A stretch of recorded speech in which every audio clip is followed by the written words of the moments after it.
লখিমপুৰ শাখাৰ লেখিকা সমাৰোহ সমিতিৰ অনুগল্প সংকলন প্ৰয়াস দেওবাৰে উন্মোচন কৰা হয়। লখিমপুৰ শাখা লেখিকা সমাৰোহ সমিতিৰ সভানেত্ৰী কুঞ্জ বুজৰ বৰুৱাৰ সভাপতিত্বত অনুষ্ঠিত গ্ৰন্থ উন্মোচনী সভাত প্ৰয়াসৰ উন্মোচন কৰে সদৌ অসম লেখিকা সমাৰোহ সমিতি কেন্দ্ৰীয় সমিতিৰ উপ-সভানেত্ৰী জয়া সেনাপতিয়ে। শাখাৰ সম্পাদিকা ৰেণু ভূঞে উদ্দেশ্য ব্যাখ্যা কৰা আৰু শলাগৰ শৰাই আগবঢ়োৱা গ্ৰন্থ উন্মোচনী সভাত চন্দ্ৰিকা দত্ত কোঁৱৰ বিশিষ্ট অতিথি হিচাপে উপস্থিত থাকে। সভাত শাখাৰ উপ-সভানেত্ৰী তৰু ফুকন, চেনেহী বৰা, পত্ৰিকা সম্পাদিকা অমিয়া শইকীয়া বৰা, ৰিণী বৰা শইকীয়া, মীনা ফুকন হাজৰিকা উপস্থিত থাকে।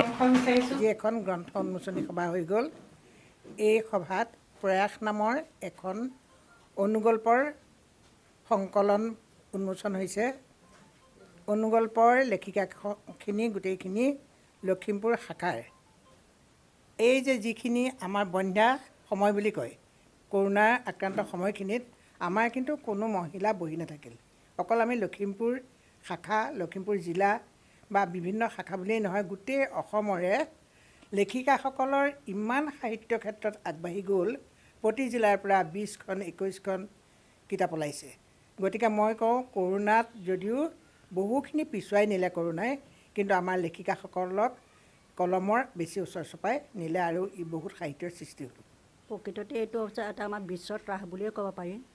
আমি সকলো স্থবিৰ হৈ গৈছিলোঁ, কিন্তু ইয়াৰ পিছত আমি আকৌ নতুন উদ্যমেৰে আমি বিভিন্ন কাৰ্যসূচী আমি হাতত লৈছোঁ। বিশেষকৈ আমি গ্ৰন্থ লিখা, গ্ৰন্থ উন্মোচন কৰাৰ ক্ষেত্ৰত, কাৰণ আমাৰ বিশেষকৈ জিলা লেখিকা বুলি ক'লে আমাৰ বৌদ্ধিক আৰু মানসিক দিশৰ লগতে সম্পৰ্ক থাকে। গতিকে এই বৌদ্ধিক আৰু মানসিক দিশৰ উত্তৰণৰ কাৰণে আমাৰ একমাত্ৰ সম্বল হৈছে গ্ৰন্থ লিখা, গ্ৰন্থ প্ৰকাশ কৰা আৰু বিশেষকৈ তাত উন্মোচন সভা কৰা।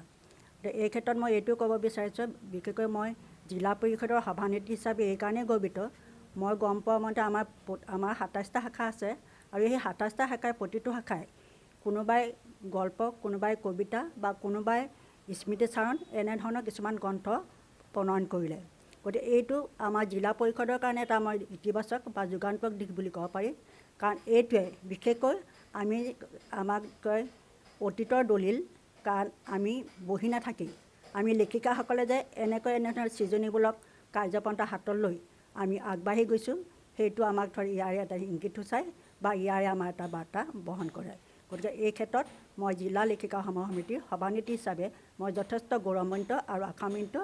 আমাৰ এই জিলা লেখিকাৰ বিভিন্ন শাখাসমূহে বিভিন্ন দিশত এনেধৰণে আগবাঢ়ি গৈ নিজৰ যিখিনি গৌৰৱ বা নিজৰ যিখিনি ঐতিহ্য সেইখিনি অক্ষুণ্ণ ৰাখিব বুলি মই আশা কৰিছোঁ।